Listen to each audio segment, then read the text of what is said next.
What's going on, everybody? This is your boy DC Wrestling back at it again with another video. I'm coming with you guys tonight with AEW Dynamite's New Year's Smash Night 2. Let me do a quick review. I thought last week's New Year's Smash Night 1 was amazing. The Bullet Club reunion was pretty good. Kenny Omega versus Ray Phoenix for the AEW World title was amazing. One of the best matches that many people consider probably the best Dynamite match to date. But, this New Year's Smash was pretty good as well. Before I do get to this review, I just want to say there have been reports saying Ricochet's contract is expiring with the WWE. It's being reported that his contract is expiring and he will not be re-signing. Here's my thoughts on that a little bit. Ricochet, obviously, not surprised he's not re-signing. Obviously, the main roster didn't really do a lot with them except put the U.S. title on him, which at least Ricochet, on his way out of the WWE could say, well, I was a U.S. champion. But, they really, did terrible booking with him. I mean, gets squashed by Lesnar 90 minutes, 90 seconds, and then, then Monday he loses to Riddick Moss 24/7. I mean, just clean. And it is stupid, man. They really took a guy who, if he had that charisma, if he was able to build up his promos, which it seemed like he was doing, he was still having those great matches, with like Ali and Styles, but they wasn't really putting him on the show and stuff. They were putting him on main event.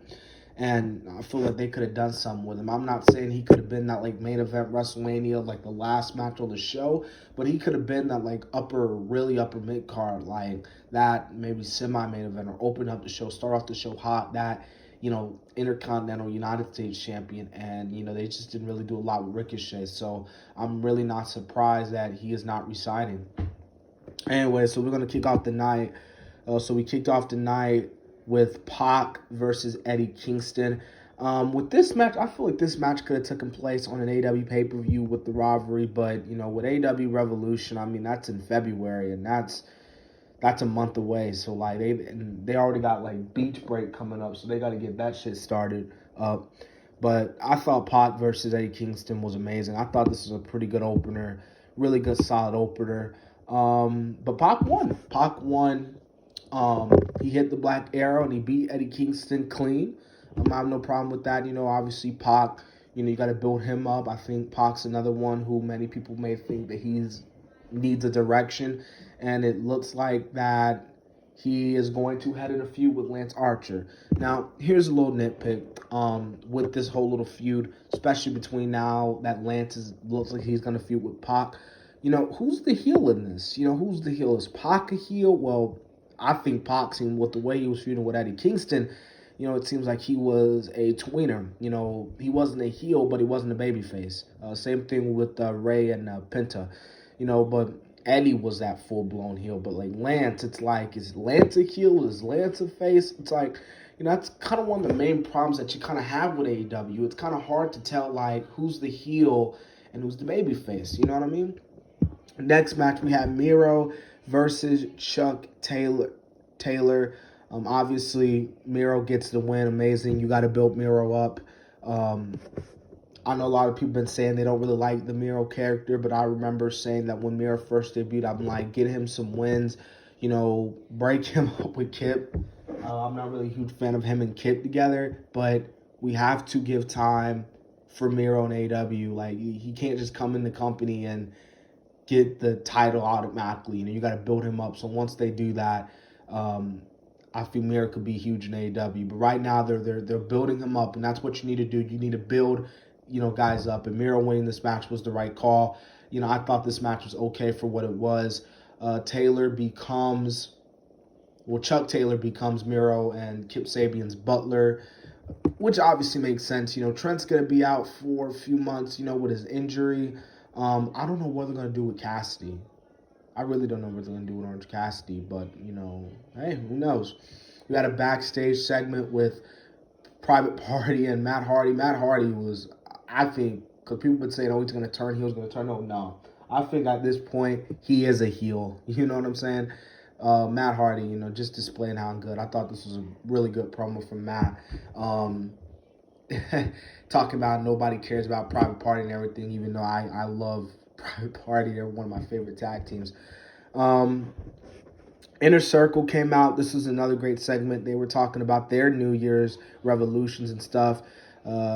Jericho talking about how he wants to become tag team champions with MJF, but and then Sammy was like, he called Jericho a tag team slut, which got the crowd roaring.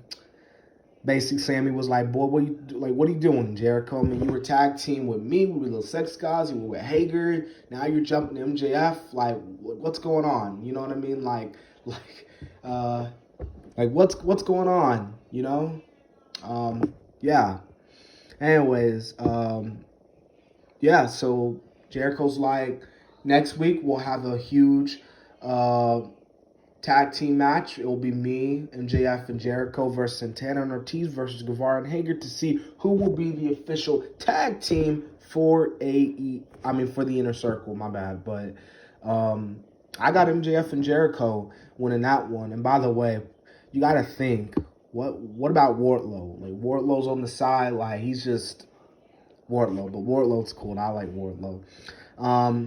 Alex Marquez did a backstage interview, with the Dark Order.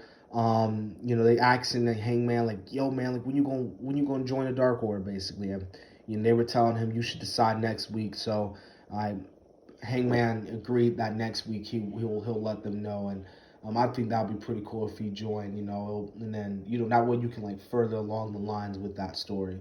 Also, we had the AEW World Champion Kenny Omega and the Good Brothers, the Impact World Champions, taking on the Varsity Blondes and Danny Limelight. I guess this match was okay. You got to obviously get the win to Kenny and the Good Brothers, though. Moxley comes out. Moxley's going out Omega, and then we get Penta and Phoenix trying to help even the odds, and we get a pull-apart brawl. And, yeah, Phoenix and Penta hopped into the ring, and they gave Matt and Nick double super kicks. And yeah, by the way, guys, Hard to Kill is this Saturday. I might be doing a review on that because Hard to Kill looks like an amazing card, so I might watch Hard to Kill this Saturday night. We had the Waiting Room, which has been on AEW Dark for the past few weeks and months. Cody come out. Cody was their guest on the show. Britt Baker called out Cody and his stupid god-awful neck tattoo. Thank God. I can't stand Cody. The one thing I can't stand about Cody is that god-awful neck tattoo. Like, come on, Cody. Come on. Jade Cargill came out talking about she didn't care about Brandy and her pregnancy. Talking about her and Shaq. They're tired of waiting. She wants a match. She wants to beat and kick some ass. And you do another little full pull-apart brawl. And then Thunder Rosa comes in the promo talking about how her and Britt Baker are going to face off at Beach Break. So that's going to happen. Jurassic Express. Oh, by the way, Britt Baker versus Thunder Rosa is going to be amazing. The two biggest stars in the women's division. Jurassic Express versus FTR. So we got a tag team match player. This ain't Jungle Boy and Luchasaurus. It's Jungle Boy and that god-awful but amazing talented singer, Marco Stunt. Yeah. FTR. Did FTR win? Yeah, FTR won. Great. This was a good match. Marco Stunt, he's great as a singer, but as a wrestler, he just doesn't feel my cup of tea. Serena Deeb versus Tay Conti for the NWA Women's World Championship. First off, this World Championship NWA is more important than the AEW Women's Championship. Just letting you know that. Just citing the problems that this company has with AEW's Women's Division. I thought this match, for what it was worth, I thought it was pretty good. Even though Tay Conti didn't get the win, I thought, she still looked over as hell. And then we had the main event. We had Brian Cage versus Darby Allin for the world. Well, not the world. The TNT Championship. I thought this was a really, really, really great match. I mean, Darby bloody, but let me tell you something. Darby is just one of their biggest stars, man. He is amazing at what he does. He is great. He is a star. Brian Cage, he's good too. You know, one of my biggest problems with AEW also is how they like really haven't been doing a good job with booking the division. But I mean the big man, you notice how a lot of big men don't get a lot of those big time things. Sting came out, he confronted Ricky Starks, he took out Ricky Starks with the bat.